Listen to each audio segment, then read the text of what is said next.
Je finis le show, je suis dans la loge, je vomis, je pleure, je suis enfermé dans la toilette, je veux pas sortir. Là, mon tech, il vient me voir, je fais, je suis pas bien, là, ça n'a pas de bon sens. Je peux pas croire que ce qui me fait vivre, puis que je tripais, maintenant, ça me rend malade.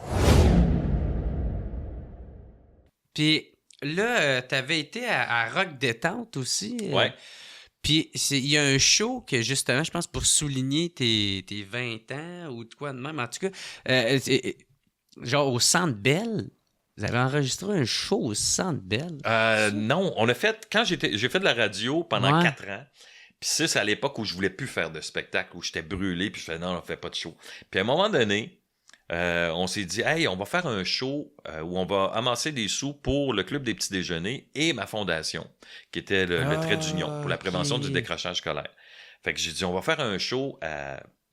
Je suis pas sûr que c'est Montréal le premier qu'on voulait faire. Mettons, c'était à Gatineau. Puis là, parce qu'on allait où les stations, il y avait une station à Gatineau, une station à Chicoutimi, Québec, Rimouski, Trois-Rivières, Sherbrooke. Puis il m'en manque une. Bref, fait que. Ben, Montréal. Et fait que là, j'ai dit, ben, je vais faire un show. Mettons, ok, Gatineau, on va vous monter un show.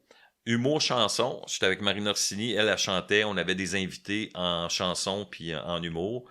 Puis on va faire un gala. Puis tous les profits de cette soirée-là vont aller Au aux deux fond, la fondations. fondation. Fait que là, Gatineau a fait OK. Puis après ça, Rimouski ont appelé. Il a fait ben, mais là, si tu vas à Gatineau, il faudrait que tu viennes à Rimouski. Fait OK. Fait que là, on a fait, dans le fond, 6 ou 7 shows pour les stations Rock Détente, pour le réseau, dans les endroits, les villes où il y avait des stations. Puis moi, j'avais dit, je refais plus de show, je refais plus de show. Puis au Saguenay, on est à Ville-de-l'Abbé, où ils font le spectacle pour la fabuleuse histoire, la fabuleuse, c'est ça. Et c'est plein.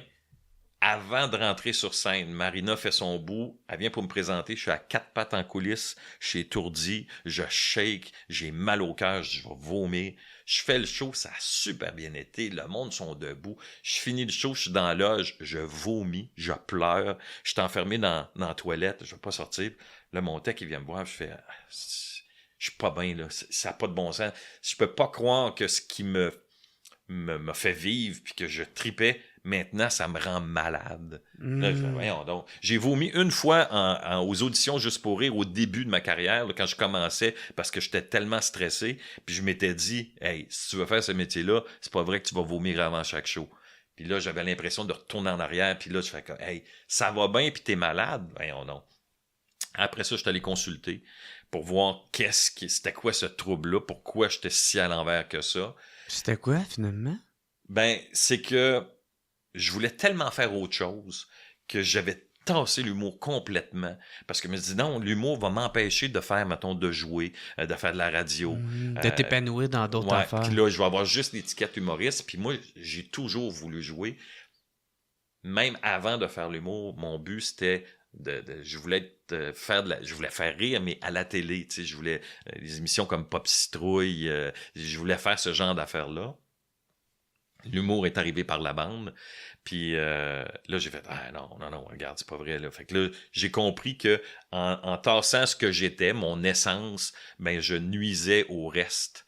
Puis là, ben, quand j'ai pris conscience que ça, c'est que je peux être humoriste, mais en même temps faire d'autres choses. Là, ça m'a aidé. Puis j'ai refait un show après, le dernier qui était à Montréal. On a fait ça au 10-30. Ça a super bien été, j'ai eu du fun. Puis je fais, OK, je pense que je suis prêt à retourner sur scène. Ça a pris 7 ans, mais il a fallu que je comprenne tout ça, que je fasse ce cheminement-là pour retourner sur scène, puis d'avoir du fun. Puis le show au Centre Bell, c'était quoi, ça? C'est quand j'ai fait tel quel, quand je suis revenu. Après, c'est les shows Rock Détente, puis que j'avais décidé, OK, je vais refaire un one-man show. Entourage, qui était producteur à l'époque, puis qui faisait le booking. Ils m'ont dit, hey, tu reviens, faut faire ça en grand. Tu sais, ça fait 7 ans que t'as pas fait de show. Puis le dernier, c'était Rumeur. Là, faut que tu reviennes en grand. Fait que j'ai fait le Sandbell 2 soirs. Puis j'avais un astique de gros décor. J'avais un band sur scène, juste pour le Sandbell. Puis ça, comment tu te sentais faire ça? Moi, j'aurais capoté. le premier soir... J'aurais été anxieux. Le premier soir, je fais, OK, c'est gros, puis les rires se perdent, puis c'est haut. Puis là, le temps que tu fais ton gag, puis là, à un moment donné, ça rit, mais c'est comme une vague. Ça arrive, les gens rient ton gag, puis toi, t'es déjà dans... Fait que le deuxième soir, je me suis un peu...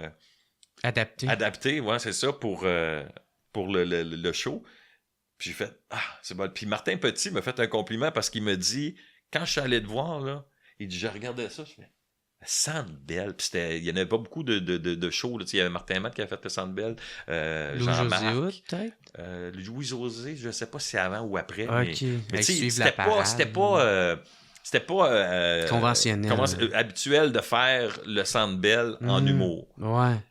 Fait que là, j'ai fait OK. Puis là, Martin, il me dit, je suis assis au Centre Bell, puis regarde ça, Chris, c'est un aréna, il est dans le Centre Bell, mais on a l'impression qu'on est dans son salon.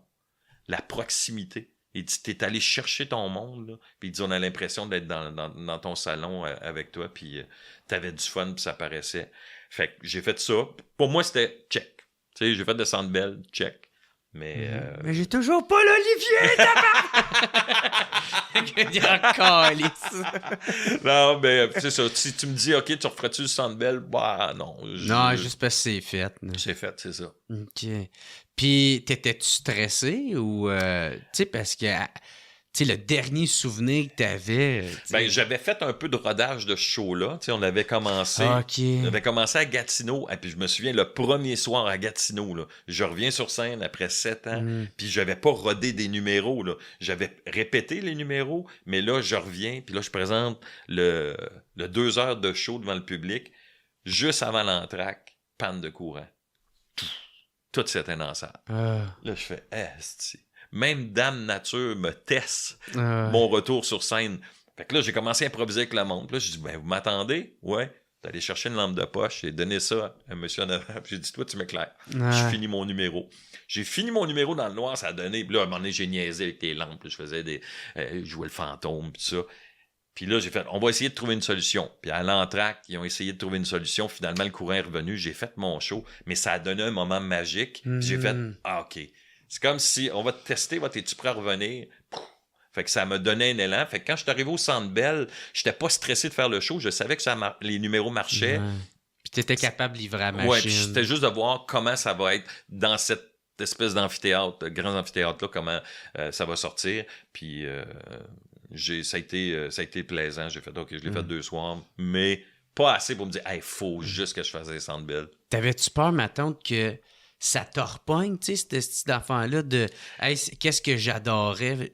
C'est venu, je détestais ça. Non, parce que j'avais compris justement pourquoi j'avais été dans cet état-là. Jusqu'à là, ouais, puis de doser la tournée, de faire des pauses aussi, de me permettre d'avoir des vacances. Puis oui, ça doit être important. Oh, oui. Puis c'est l'affaire de il faut que j'y aille pendant que ça passe, là. Mais, comme j'ai dit, les gens, s'ils veulent te voir, ils vont aller te voir, que ce soit en juillet ou en août, tu peux te permettre 2 semaines de vacances. Puis, mais c'est ça doit être vrai cette affaire-là, mais dans quelques contextes, tu sais, précis. Oui, il y a des affaires. Tu fais un show de Noël, là, c'est sûr qu'il faut que tu le fasses. Non! Novembre, décembre. Ah non, je te fais ça, moi, le 8 juin. Le podcast avec Jean-Michel. Je vais les suivre, ses conseils. Ouais.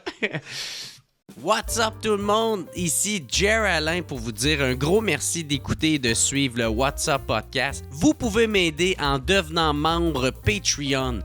Il y a plein de sortes de forfaits. Il y en a à 3, il y en a à 4, d'autres à 15, puis d'autres à 25. En plus de m'aider financièrement, vous allez pouvoir voir les épisodes d'avance et pas besoin d'attendre qu'ils sortent en ordre chronologique. Devenez membre au patreon.com/whatsuppodcast. Sinon, gros merci tout le monde de me suivre, c'est super apprécié. Passez une excellente journée.